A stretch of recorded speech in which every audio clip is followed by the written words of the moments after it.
Bright light city, gonna set my soul, gonna set my soul on fire. Got a whole lot of money that's ready to burn, so get So qualifying today went pretty well. Had a little bit of trouble in the second round, but had first, third, and now the fourth round was really good in nitro buggy. Just tried not to crash, and my car's been working really good too, so we got a really good setup on that. And then just driving around this track without hitting too many holes. So it's getting tougher and tougher as the track is changing. It's getting progressively worse, more holes.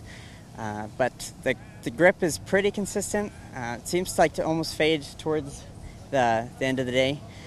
But we'll see how it goes tomorrow with the longer races.